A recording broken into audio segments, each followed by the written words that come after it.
next up, we're very excited. We're going to bring it back from last year. We've got Shondra Washington doing pitch practice. This is going to be a series of entrepreneurs getting up here, pitching their ideas, getting some amazing feedback from investors who know what they're going through. They know what it's like to have to pitch to an investor to raise funds for their business. And I am thrilled because this is our third year partnering with Shondra. We did it in 2021 online, we did it last year here, and this year we're so excited because we've got just a whole group of amazing investors and a whole group of amazing entrepreneurs. So without further ado, we're gonna have 6 chairs. And as you hear these entrepreneurs, I want you to be thinking about if you've got a business, if you've got a nonprofit, if you've got an idea, a project, I want you to be thinking and listening because the tips, the gems that these feedback judges are going to share, that's the kind of information that you can take and use for your pitch, for your idea, for your business, and take that with you, and you can share it with other people too. All right. Once again, thank you so much, Shondra Washington, for joining us 3rd year in a row for pitch practice. Hello, guys. So like RNA said, we've been doing this for 3 years. I started pitch practice on Clubhouse. Okay, back in 2020 from a suggestion of a friend of mine, and it has turned into live events and founders getting millions of dollars just from coming on stage. Like RNA said, there's so many things that can come from this pitch practice, and so I know you're probably used to seeing actual competition, like a pitch competition, but I really wanted it to be a no-stress situation for founders, for them to be able to just practice. Literally, pitch practice is what it is. And so I have 6 judges with me today. I'm gonna bring them on stage, then I'll tell you guys how I'm gonna run this, and then we'll get started with the pitches. Okay, so could my judges come up on stage, please? Kendra, let's see, who do we have? I have so many people. Christine, Kelly, Elisa, Shayna. Y'all were just chatting, and I'm like, guys. All right, so just sit anywhere. Okay, so we're gonna do quick intros. Oh, that's my seat, girl. Oh my gosh, I'm sorry. There you go. Yeah. So we're gonna do quick intros. Again, my name is Shondra Washington. I'm a fractional CFO. I work with startups as their finance department before they need an in-house finance department. I've heard hundreds of pitches. I've helped founders raise millions and millions of dollars. And so I started this, like I said, just to be able to allow founders to be able to practice their pitches. And so I have an illustrious team up with me today. So Christine, I want you to go first. Or actually, let's just go down the line. My list, whatever. Okay, 30 seconds to introduce yourself, and then we'll start to bring the folks up. Awesome. Hi, everyone. I'm Shayna Harris from Supply Change Capital. I'm a managing partner and co-founder, and we invest in food technologies, focusing on the future of food with a lens for climate and culture. We do early stage investments, and we saw about 1,000 companies last year and made 8 investments. So we've seen lots of pitches, and excited to hear y'all today. Hi, everyone. I'm Kendra Bracken-Ferguson. I am the founder and CEO of Brain Trust Founder Studio. We are the largest membership-based platform for Black founders of beauty and wellness companies. And we also have our subsequent Brain Trust Fund that further invests in Black founders across beauty and wellness and food for healing. So I'm excited to be here. Thank you. Hi, I'm Elisa Sepulveda. I am a partner at Angel Ventures. We invest in Latino founders across the US and across sectors, so software, and we do CPG as well, so it's wonderful to be here. Hey everyone, I'm Kelly Bryan, based in Washington, D.C. I am the Regional Director for Village Capital. We support early stage social innovation, mostly with access to both capital and social capital to help them scale. So happy to be here. Good afternoon, everyone. My name is Christine May, and I'm the principal of the Kozabi Group. But probably what's more interesting is that I'm most recently the CEO of Gathered Foods, which was 100% plant-based seafood. So I very well know the pressure and the challenges of trying to go and pitch. I'm also on the board of SKU, which is a CPG accelerator here in Austin. So again, also deeply immersed, and so excited to be here. Thank you. All right, so first thing I want to say is, can we just do a quick round of applause because there's all women on stage? Okay? All women investors on stage. And we really focused this year on making sure that we brought founders and judges that identified as women, LGBTQIA, and those that were from underrepresented groups. So make sure that you guys are taking that into consideration. We are here to support everyone and make sure that everybody gets funded. Okay, we have our first founder, Jill Johnson. Are you ready, my friend? Jill, yes. Hello. Okay, so Jill, hold on, because I did not tell you how this works. We have 3 minutes each. What? You didn't know? No, go ahead. Okay. You looking at me, I'm looking at you. Okay. All right. So each founder has 3 minutes to pitch their business. Okay. There's a timer right here. Okay. And after, you don't, listen, if you don't have all 3 minutes, that's cool. All right. We'll work it out. Okay? Yes. Okay, up to 3 minutes to pitch your business. All right. After which, we will all go and give you feedback. Okay. After that, you'll have maybe 30 seconds to a minute to be able to respond to anything, ask questions. So don't say anything while we're giving our feedback. Hold it, and then we'll be able to interact after that. Okay, perfect. Judges, we're judging the pitch. We're not judging the business. We want to make sure that we can give them actionable feedback. A lot of times when you do pitch practice or even pitch competitions, there's you want to ask about the business, you want to ask questions about their metrics, but we're not doing that here. We're really here to focus on the pitch, and so I want to make sure I just remind the judges. And as I go down the line, listen, they know I keep a tight room, I keep a tight stage. So I'll let you know if we're getting out of hand. And the other thing I'll say to my judges is try and pick one thing to focus on. You'll probably have 3 or 4 in your brain. Somebody might take one of your pieces of feedback, but try and just focus on one thing. Jill, are your friends here? Who did you just wave to? I know a lot of people. Hi, friend. Okay, Jill, your time is now. You can start. Hi, how are you? My name is Jill Johnson.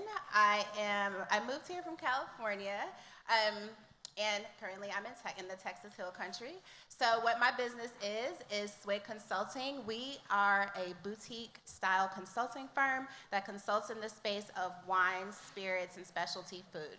So our most recent concept that we're focusing on is called Swig Cheese House. We are a retail glass truck concept, and we partner with wineries, distilleries, and breweries in the Texas Hill Country.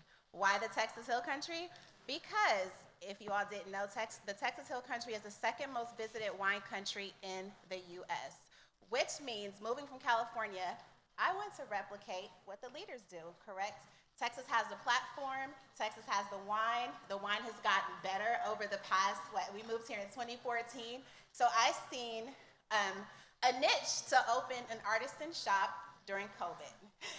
So if any of you all have been up and down 290, if you go west of 290, that is the Hill Country, i.e. the wine country. So there was not a cheese shop, not an artisan shop on that whole 290 trail, and neither was there food. During COVID, I became the charcuterie shop. Everybody came to me, they bought cheese by the pound, they ordered charcuterie boards, and so from there, my business boomed. We were bringing in a revenue about $10,000 a month. It was my first time having a team, having employees, just pushing out charcuterie boards and cheese during COVID. Okay, so with that said, we became really successful, approached the bank about a more practical concept, which was the food truck, right? So I took a food truck, made it into a glass retail truck, and became that grab-and-go concept for all of the wineries and some of the distilleries in the Texas Hill Country. Now you're thinking, why won't the wineries have their own food, right? So in Gillespie County, just like Travis and Hayes County, it's a little bit challenging for a winery to have food as well, unless they get those permits, unless they get that compliance. And we came in, had all of that, was able to have the truck on their premises and have their customers shop from us, which made them stay around longer and increase wine sales. So this is our concept. This is what we're focusing on, really also highlighting Texas wine. Texas wine has grown over the years. Having an artisan food truck we get to actually complement the wine with high-end cheese, with local dairy, farm to table, all of that. 10% of our business is Texas, so we do sell Texas products, and then the rest is international. So, with all that said, we are planning to scale. How are we scaling? Currently, we're doing educational classes. Jill. Almost. Done. That's fine. Yes. Okay, so I'll just say this because, and I'm not going to give feedback because I just have so many people and they're Yes. amazing, so I'll let them give the feedback, but I want to say one thing. Always have an ask. I know you ran out of time, but like, girl, what can we do for you? Yeah, How can we help okay, you? So I'm yes. going to give you, normally I would not do this, Okay. but I'm going to give you the opportunity to give us your ask. Okay. What is it? $100,000 to scale on our food trucks and our educational program. Got it. Okay, judges. Yes, okay, all right, cute, I love it. Okay, judges, who's first? I can start. Go ahead. I think you have a really great concept. It was really interesting to hear the tidbit about Texas being the second most visited after California. So I got an idea of how big the opportunity was. What I wanted you to do is start with your story. Like, tell me the story about being in your kitchen cutting up cheese during the pandemic and selling it to people and finding that demand into where you are now. Okay. I really wanted to hear that story just to open it up to get me really excited about what you're doing. Okay, that was, thank you. Can I go after you? Oh my gosh. I kind of had the same feedback because I was like, oh my gosh, this is such a market niche, and you seized the opportunity so well, especially during COVID, and your ability to say like, what's the opportunity, what's the white space? And I was trying to figure out the connectivity of why you, and I was like, oh, she moved, what's the backstory? But I loved seizing the market, expanding, and it was very succinct about the how and the why and the product. Yes, thank you. Any Oh, questions? yeah, I mean, just quickly, you explained there's a gap in the market very clearly. I would say you can condense that a bit more. Okay. Focus on your team, focus on why you, and then focus on what's next. Where are you going from here? Okay. And that'll kind of get you all the critical pieces that you need in the pitch. Perfect, okay. I love your energy. I think that you've got great Thank you. energy. You definitely have focus, and you did find that opportunity. What I'd love to be able to see is start off really strong. Say your name, say the name of your company really clearly, and then give me one sentence that really kind of defines very sharply what it is that you do, and then you can go into your story, because Okay. I picked up some really key words like Texas, artisan, some of these other Yeah. things that came much later. So I try to cram it together, maybe Okay, in the in like a really strong sentence right after the name of your company, and then I'm there, and then to the point of then tell me your story, because it's really very compelling.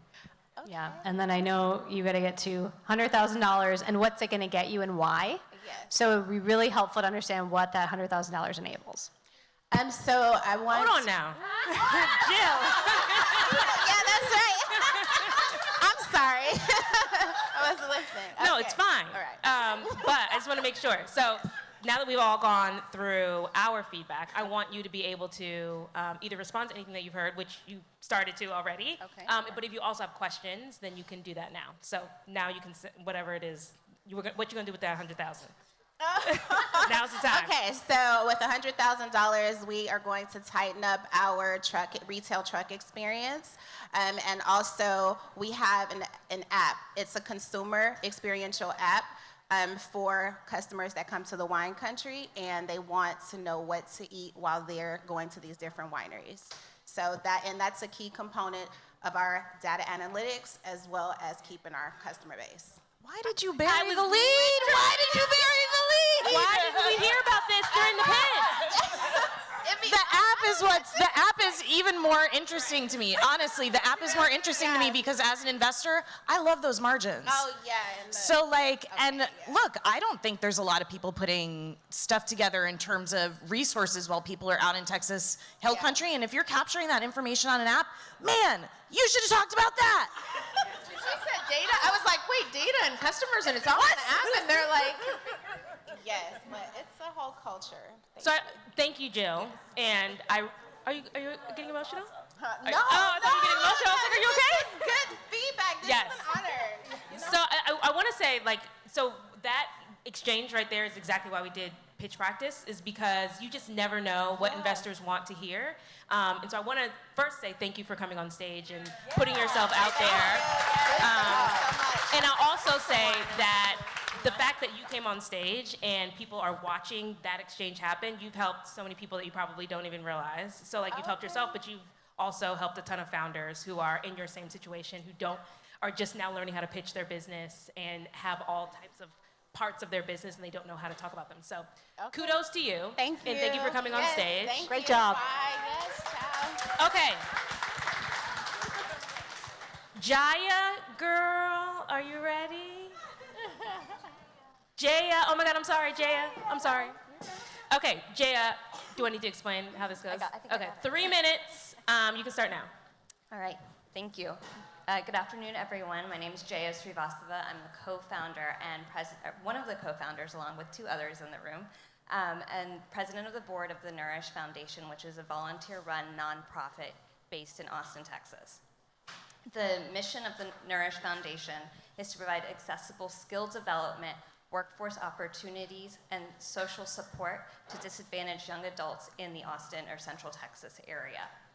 The Nourish Foundation was founded in 2018 by an all-female board and is currently run by an all-female team of professionals ranging from backgrounds from culinary arts, biotech, marketing, entertainment, and finance industries.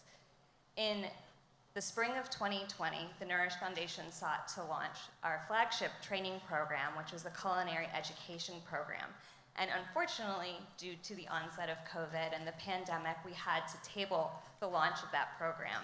But we pivoted, and I'll tell you more about that program in a moment.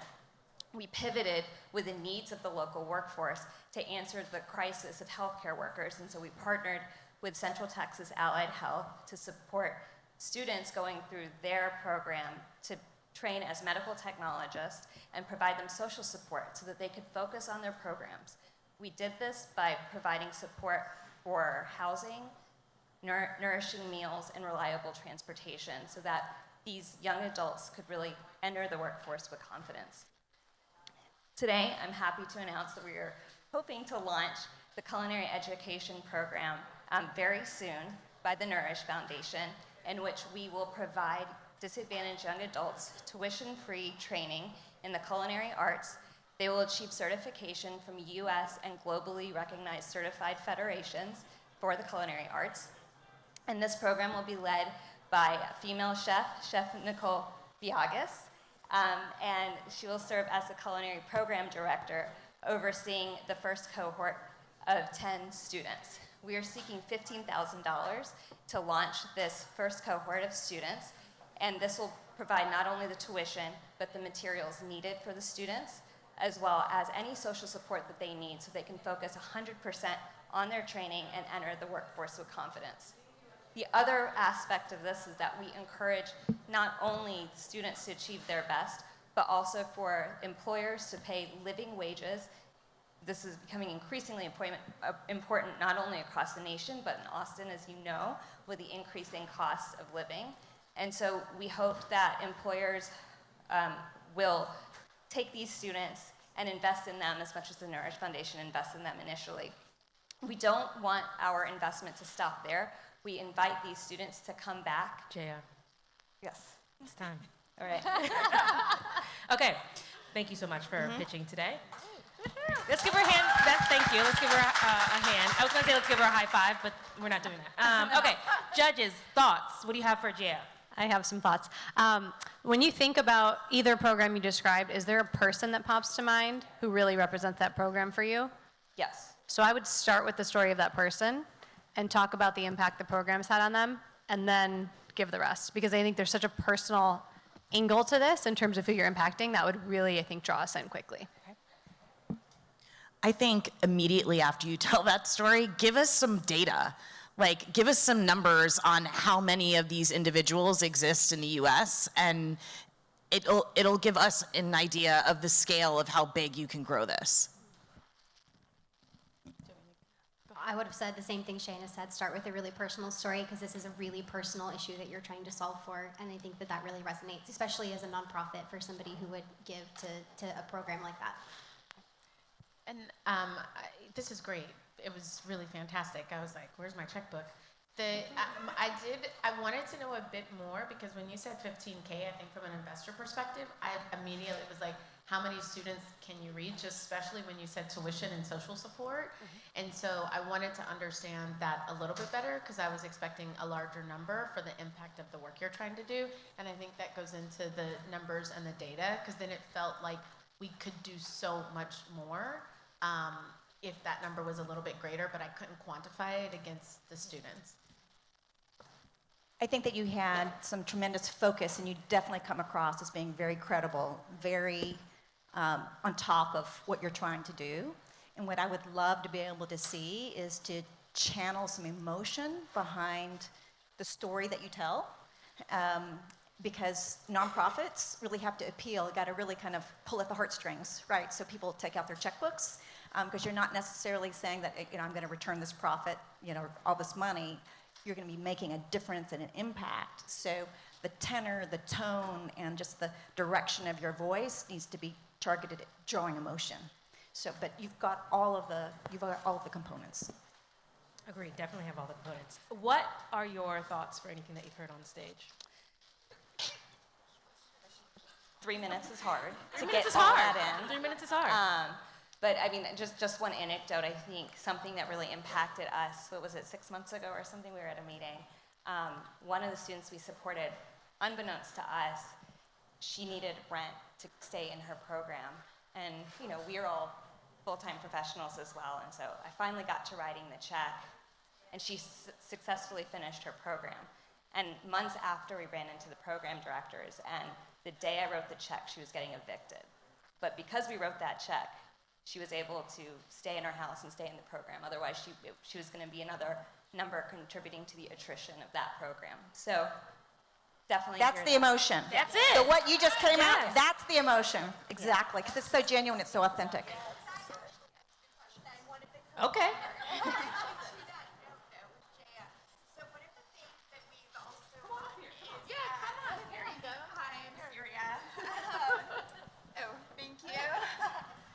We're impromptu here at pitch practice, always. All of us bring everybody in. So actually the question that I had is because I think continuously as founders, we're all constantly learning, right? And as Jaya was relaying that story, we learned so much about the demographics that we're helping, right? And so a lot of these students that we're helping, to your point on the 15K, it's the pilot program, so that's why it's a smaller amount at this stage. We learned that because some of them are getting that housing assistance, they may be Section 8, etc., they actually cannot receive large amounts of help because then it takes them off the program. And so we're like, okay, we need to work that into the story somehow, but also it's not every case, right? But just to add a little color to the house. So wait, so is your question how to work it in? Okay, so judges, what are your thoughts? I mean, I think it's part of the story and just the additional information about the program because you did say like the tuition and social support, and I think that it's overcoming the challenges and the barriers to giving to this community. We had to figure out a creative way to make sure we could support them without being in conflict with how much you can give them Section 8. So there are some parameters around our ask. Just a slight context about it. And I would say that right after the ask. Yes. Okay. Because I recognize that 15,000 doesn't seem like a lot to you, but it really makes a big difference because. Exactly. Yeah. Does that clear it up? All right. Thank you so much, Jaya, for coming on stage. Who do we have next? Okay. I'm late. Oh my gosh. Sorry, guys. Tiffany. I don't know how to say your last name. Enemuo. Yes. Okay, y'all, we have Tiffany Enemuo. Can I, what's that? All right. Okay, Tiffany, are you ready? Yes. 3 minutes. After 3 minutes, we'll give you feedback. You'll be able to respond to that feedback. You can start now. Sounds good. Hi, my name is Tiffany Enemuo, and I'm the owner of Curious Sweets, We are a wholesale, private label, vegan desserts concept brand, currently specializing in vegan cookies. And so the reason that I did start Curio Sweets is because I noticed that there's kind of a lack of creativity and options in the vegan dessert world, especially when it comes to desserts that are a bit more structurally complex, such as cookies. And another thing I noticed is that with businesses, there are a lot of barriers when they're trying to introduce new desserts to their menus and to their product offerings, especially vegan desserts. And this can come from issues like capacity. So some of them don't have the ability, space, or time to produce high-quality vegan desserts. Cross-contamination can come into play as something that's hard to avoid if they have other non-vegan food items that they're creating. And then the last thing is it is kind of difficult to create these very high-quality vegan desserts that taste like what we're used to. And so about a year ago, I started to develop a library of high-quality vegan dessert recipes featuring my vegan egg replacement. So the vegan egg that we use is something that I came up with through a combination of natural ingredients and techniques that kind of mimics the traditional egg all the way down to its protein and fat ratios, and it provides the same type of thing that you would get from the egg in the baked good, and it provides structure in our cookies. So we do use our vegan egg in all of our cookies, and me and my team bake all of the cookies in bulk at our commercial bakery in Houston. We primarily market to coffee shops, cafes, food trucks, and vegan restaurants, but we are really able to supply any business or food establishment in need, and we also do catering. I did start Curio Sweets as a wholesale concept because I do believe that vegans everywhere should have access to desserts that fit their dietary restrictions, but that are still high quality. And I also think non-vegans should have access to options that are maybe a little bit more ethically conscious and sustainable, that still have that taste that they're used to. And so my goal and going forward really is just to continue positively changing the narrative regarding veganism and vegan desserts, and to continue to help businesses expand and diversify their product offerings. We do have samples throughout the event and tomorrow outdoor if anyone's interested in tasting the cookies. And I don't really have a financial ask, but my ask is just for overall support and hopefully connections to a greater network of food business professionals and business owners. Thank you. All right. Thank you, Tiffany. Concise, right? That was concise. Okay. Judges, what are your thoughts for Tiffany? Okay, so amazing. I love your energy. I think the first thing is when you talk about the product, which is the vegan egg replacement, what is in the market or what was in the market, and why does it not work, or why was it not good enough, and why did you create the solution you did? I think kind of like would bring it home for me. I was really curious when you started talking about the egg replacement, like why is she doing just baked goods? Can she start to sell this replacement maybe to other companies that are making vegan food? So I was curious, like, if this was not a pitch, I would try and dig into like what other opportunities exist, because the baked goods market is really big, but the market for things made with eggs is like huge. And that's an even bigger opportunity for you to grow and scale your business. I'll say this. Also, when you were speaking about the egg and the portions of fat to protein, I audibly heard one of the judges go, Yeah. So, and the reason why I want to bring that up is because you want to know those parts of your pitch that are going to get the hits, right? And also, you want to be able to pause there, right? Pause for emphasis. Let them take it in, right? Like wow them and know the parts of your pitch that are wowing them. Sorry, guys, go ahead. No, and I just had so the vegan replacement and the vegan cookies, what is your MVP? Is it the cookie or is it the vegan egg replacement? Hold on. Oh, yeah. No, it's okay. But that is just something to note. Okay. So that was that was part of my, I was trying to make sure that I was tracking with the MVP, because we started with the vegan cookies and then we talked about the egg replacement and then we went back to the cookies as samples. So I think just kind of clarifying what the MVP is alongside of what makes it so unique, which I'm assuming is the vegan egg replacement. And then even if you don't have a financial ask, I think any ask is important. So you don't have to put the disclaimer that it's not financial. I would just be like, my ask is support and networking and connections and introductions. I love the way you be able to articulate through energy, and I actually had the same question because I actually was thinking that you were talking about vegan cookies and that you were justifying your point of differentiation with this amazing vegan egg substitute. That was really kind of your point of distinctiveness. But it's really the cookies that are your product, was kind of what I was tracking to. But then my question is, even if you didn't have a financial ask, It was really more around where are you distributed? Are you selling this somewhere? Are you D2C, or are you selling it in small natural grocers, or maybe it's introductions to some, I don't know, Whole Foods or Sprouts, or what is your ambition there? So you may not be ready necessarily to ask for money to go do it, but maybe asking for advice on should I stay D2C, should I stay, or try to go retail. I just want to say that it's really interesting that that's what they took away, that your MVP was the cookie, because I took away your MVP was the egg replacement. So it's, it obviously didn't come clear, so I think that's really good feedback. My thought was, is there any protection around this egg? So I was also thinking about the eggs, but this egg replacement. So any IP, is it trade secret? Because that's interesting and starts to become valuable in the market.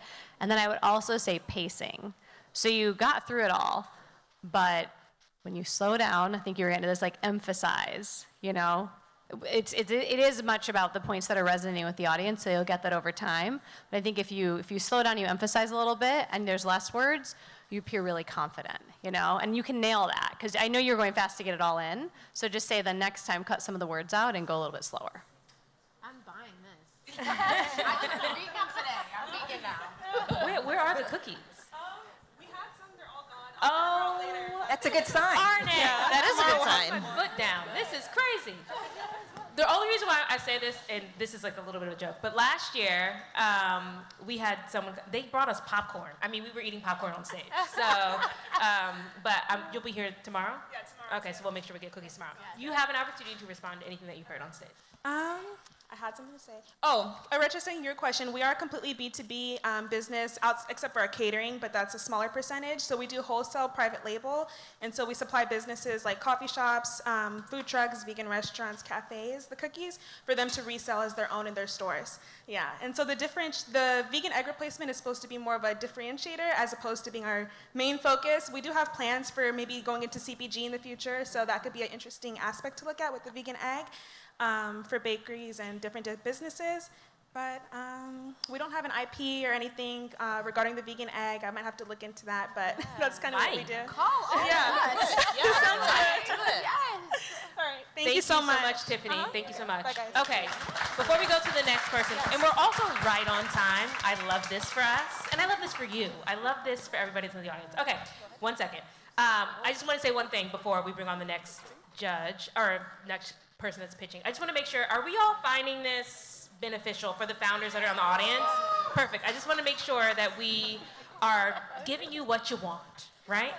Okay, so our next founder is Carissa Campeotto. Did I say it right? You did. Hello, everyone. Okay, so 3 minutes.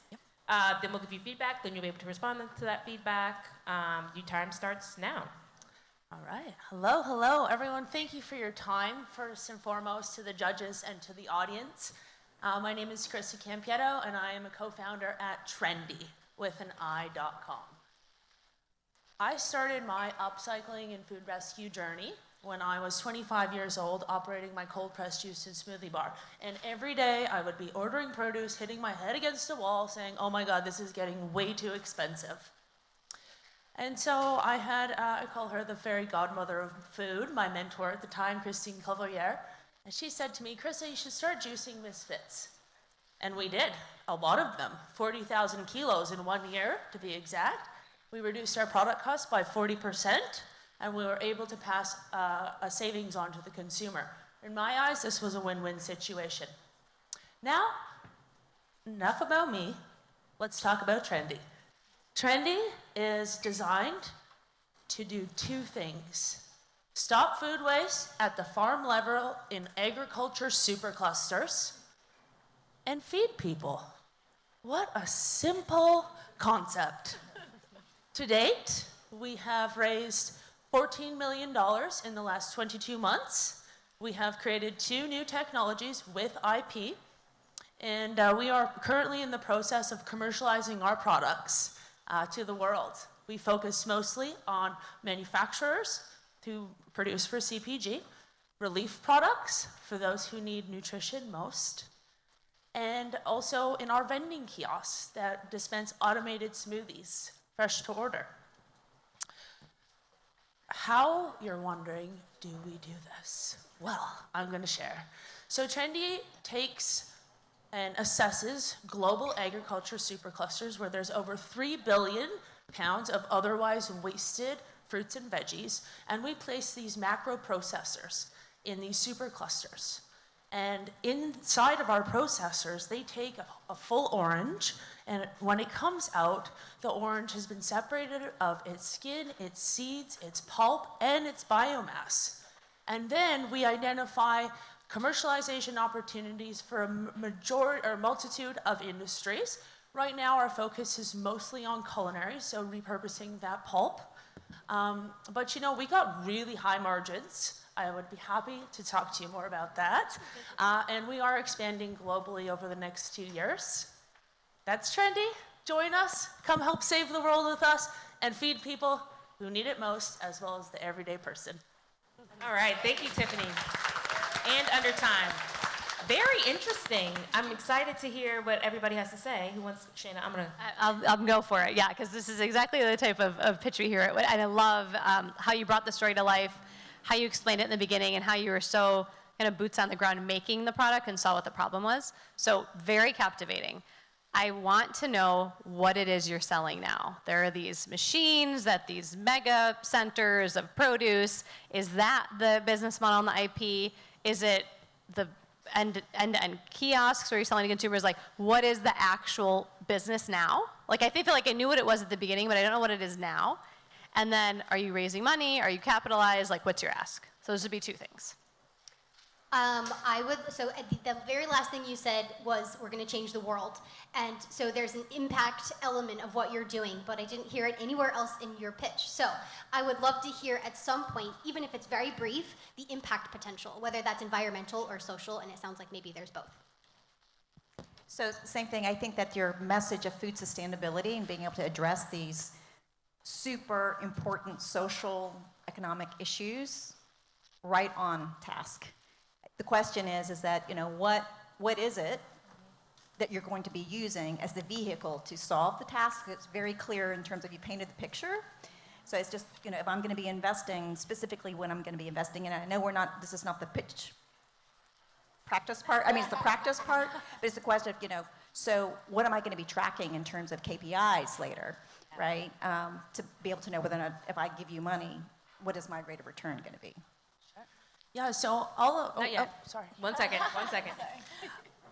What was missing for me was the perspective of these big farms that you're helping. Like, what is the problem you're solving for them, and why is it important to them? Is it that they need to start doing reporting on their supply chain, and they need to meet some sort of regulations? Like, what is driving this change for these customers right now? Yes, and I agree with everyone here. Great job. And I just had a question because you mentioned the 14 million that you had raised, and so I was just trying to connect to what's the ask now, and then what's the product if you had raised that, and is that an evolutionary product? Is it to go back in? And then what do you need now because you've already raised, and because it sounds like you've been able to pivot the business? So congratulations on that. Thank you.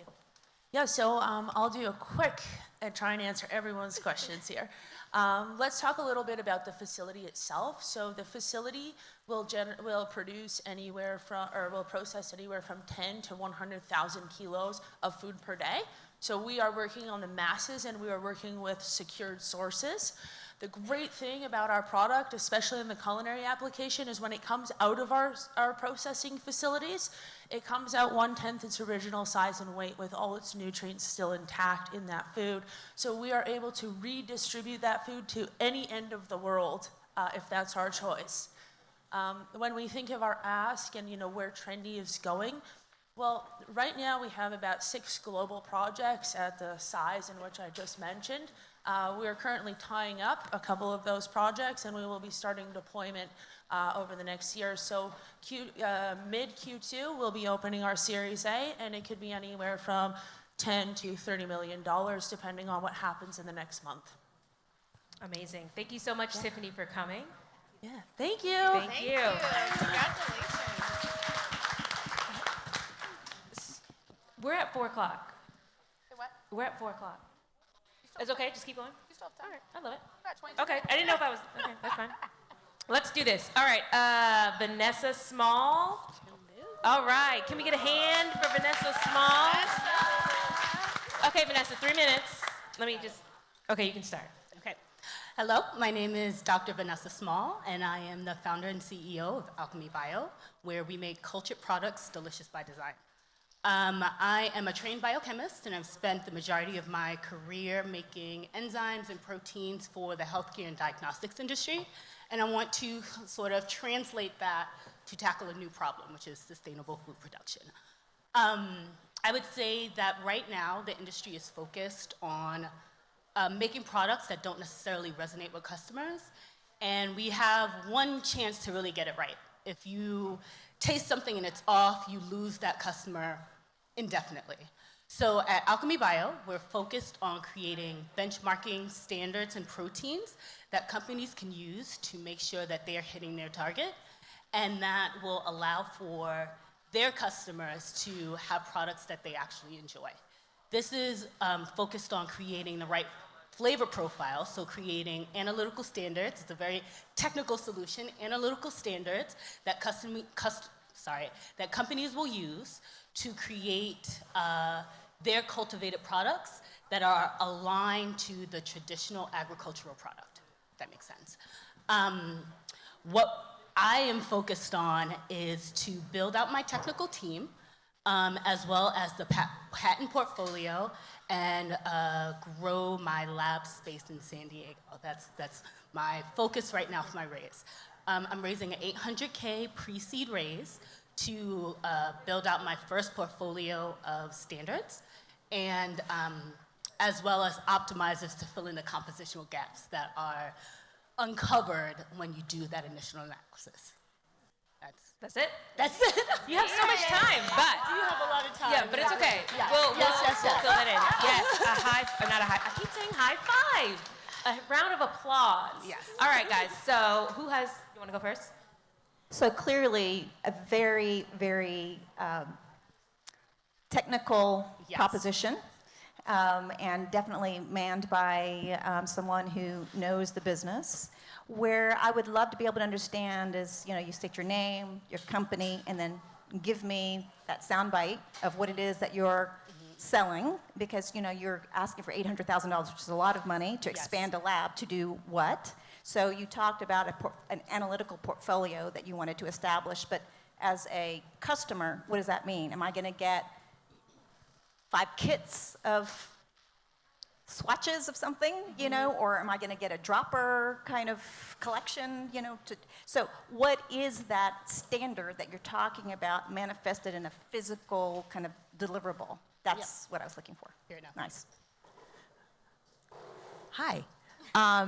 I love your expertise. It's amazing. Like, you establish credibility like within 1 second. Like, as soon as you said doctor, I'm like, okay, she knows exactly what she's doing. I should have called you a doctor. They didn't put that on my notes. I'm like, okay. I know nothing about this area. So think about that. Like, when you're giving the pitch, like, dumb it down. I don't know, like, what I was more curious about was the customers who buy this. So you're obviously selling this to, like, people who produce food, maybe like Beyond Meat or some insert brand here. What customer development have you done with them? Like, what are they looking for, and how are you filling that demand in the market, like, with what you're doing specifically, was what I was really interested in. One thing that I like to tell founders is, do you have kids? Do you have access to someone? Don't, like, steal someone's child, but, like, do you have access to a child? Like a niece or nephew or a cousin or something like that?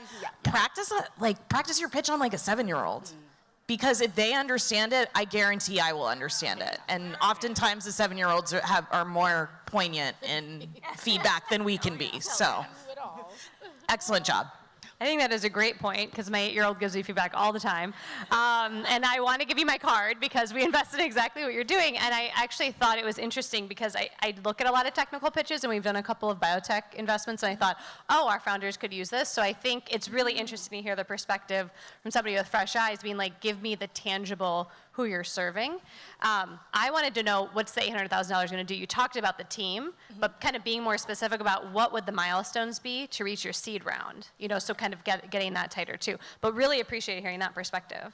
That's exactly, you two are like my kindred sisters here.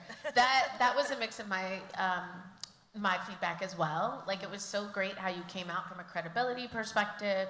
I instantly was like, oh yes, she's got it, as you were explaining it. But then it's not my lane as much, and so I was trying to get into the heart of the product and the consumer, and then also trying to figure out the 800,000. You talked about the lab space, you talked about that, but like, what's the outcome? And then also, what does that lead to? Because I was like, what's the runway there? Fair enough. 1 second.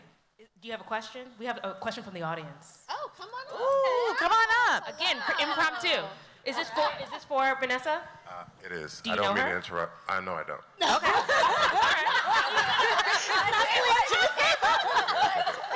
Let's hear it. Yeah. I just heard that somebody invented an egg. Am I wrong? Essentially, you created a protein that tastes like the egg. Wow. Okay. And that's exactly what you do. So I think symposiums like this, when you come up a little bit later, and in my experience, especially when you are able to read the room and see what's going on, taking advantage of what happened in the room, exactly what you do is what they all need money for. Yes. And you see somebody else doing something that is trying to get finance and help her community also for that sort of perspective. You have the analytical point of view. She created something that tastes exactly what you described, to the T.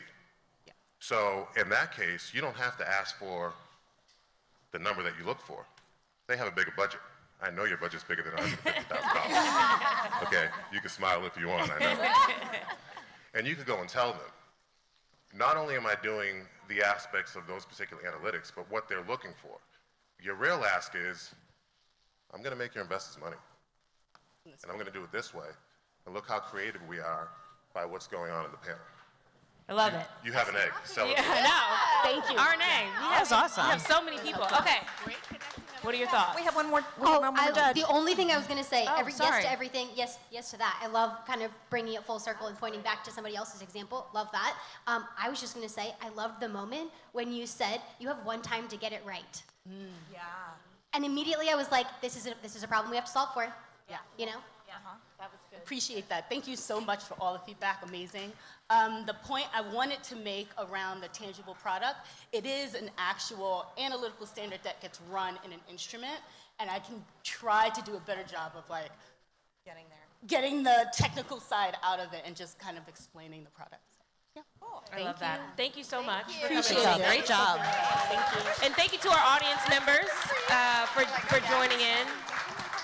Sightseer Coffee. You ready? Do we need two mics, or we're good? If we could borrow, we could borrow one of yours, it would make our lives easier. Hello. And we learned from your popcorn last year. Although we I only love have a 4, I gift. didn't know how many. So you guys can we'll share. We can share. Thunderdome it later today. Look at this. Wow. This is amazing.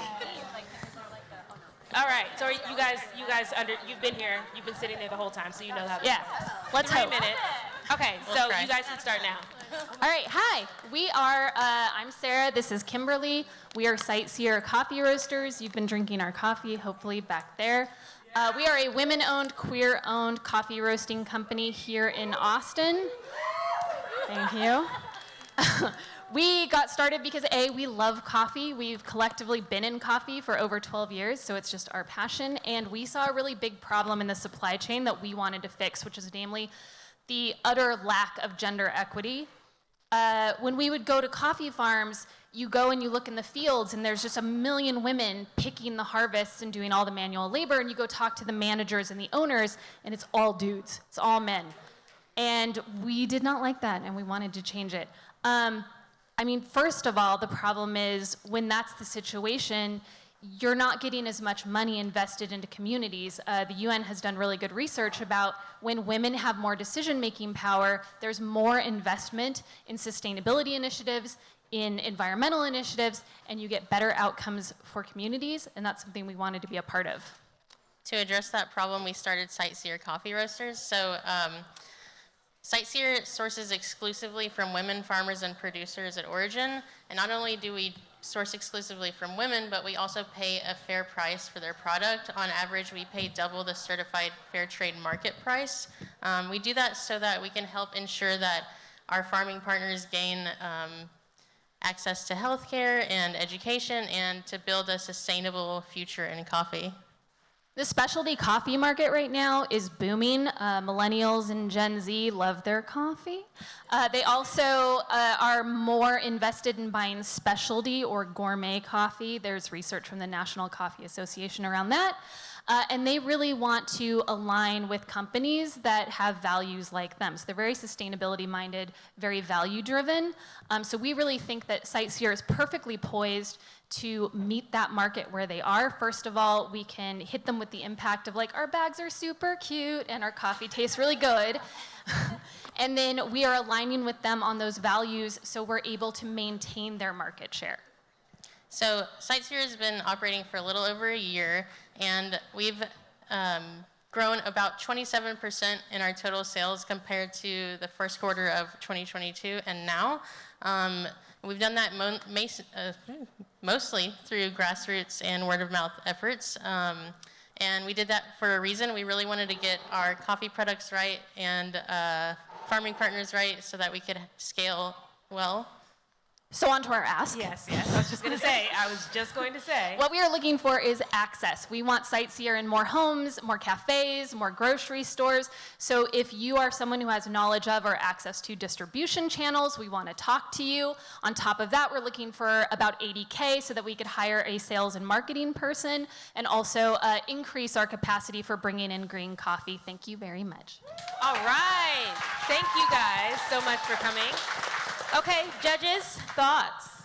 I am a millennial, and I love what you're doing. I mean, like, I do try and shop my values, and it's very, very important to me to support women in all aspects of the supply chain, so fuck yeah. What I was looking for was, this is a really crowded market, so how are you going to compete? Like, your branding is really cute, but like, what's the story? You told us a great story. I want to hear how you're going to illustrate that for the customer so you can find like a million more me's who are going to go out and buy your product. Yes. I want to know, I love that you're identifying women in the communities. We see this on crops all around the world, right? So creating economic opportunities. You're paying double the fair trade price. What happens in your operations to make that possible? Like, where are you gaining operational efficiencies, or is that getting passed to the customer? How does that cost structure work is something I'd want to understand. Yes, so shelf space would be really challenging because there's a lot of competitors, and I imagine you all have done well, but I would love to have heard a little bit more about where your product is right now, how you're accessing the customer, maybe any data insights on how it's selling, to kind of like prove to me that it's working and we need to do more. Go ahead. That was a great point because I had the question because I love this, by the way. It smells amazing. We were going crazy about it. And I also loved how you brought in stats with other verified sources to kind of back the claims and show the data. But whenever you were asking about the ask for the 80K, the connections, I liked how you said distribution, but I felt like I was missing the expansion of distribution and what that was going to look like. And so I wanted a little bit more. That was a great call out. I wanted a little bit more there. And then I also liked when we talked about the equity of women, but just also kind of understanding what that looks like kind of operationally for you guys, especially with the cost structure. Great job. Can you say more about that? Like operationally? Okay. So I just wanted to add on, you did an amazing job. You have such an incredible proposition that, no question, you're making social impact. And so I really applaud and admire the commitment that you have because it's not economically a cheap kind of venture that you're trying to do. So you've got both trying to get out product, but also trying to make a long-standing generational impact. So good on you on that.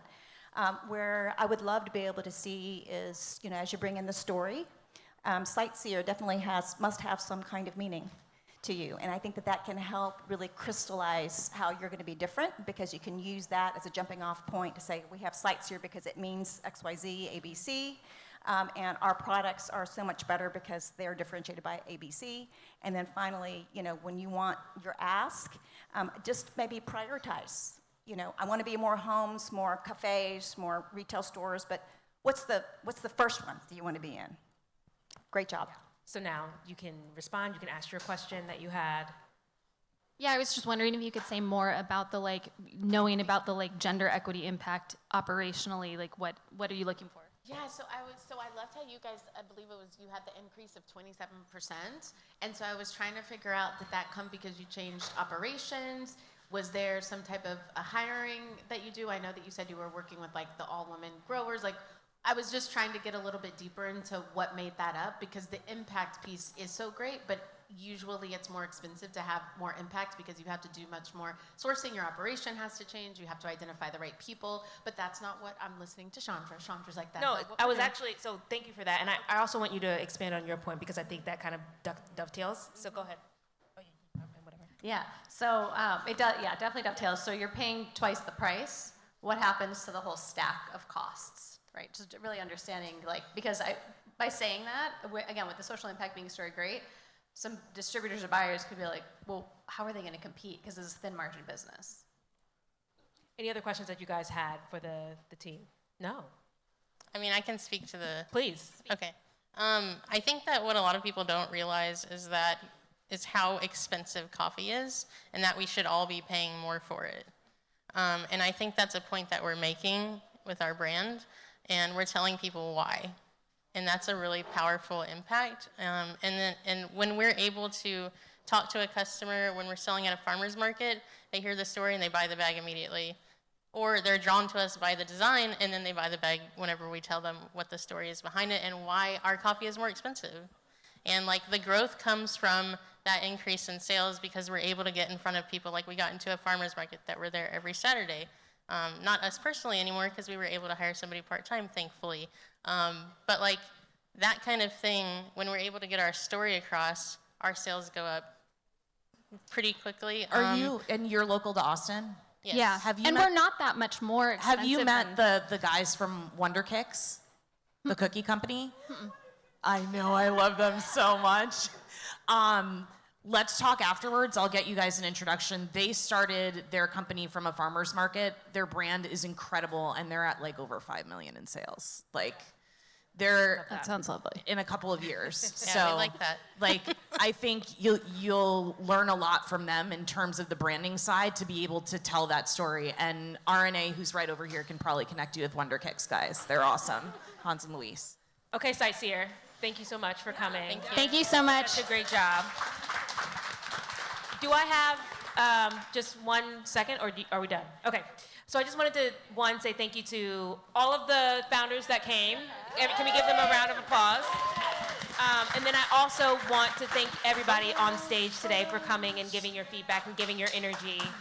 You have helped so many people that were in this room, that were watching on the live stream. You have no idea the effects of having a pitch practice will do. And before we leave, I just want everybody to go, what is your top piece of feedback when you are hearing pitches? What is the one thing that you always say to founders when they pitch you? And we'll go down the line. What it is that you do in one sentence. Don't have me guess what you do or what you're selling. That is, people don't realize how hard to do that is. It's really hard. Go ahead, Kendra. Succinct, clarity, and directness in terms of that, but just really clear, very succinct, to the point. I see a lot of founders either overstating or understating their market size. So make sure you build a bottoms-up model. Talk to me about the market size, because then, I'm an investor. I start foaming at the mouth. I get excited. So, tell me how big your market is. Definitely your personal experience with the problem you're trying to solve, really, really bringing that through, even if it's briefly, but making sure that you make it personal. Mine is keep it simple. Because I hear so many pitches all the time. So keep it really simple so I can remember you.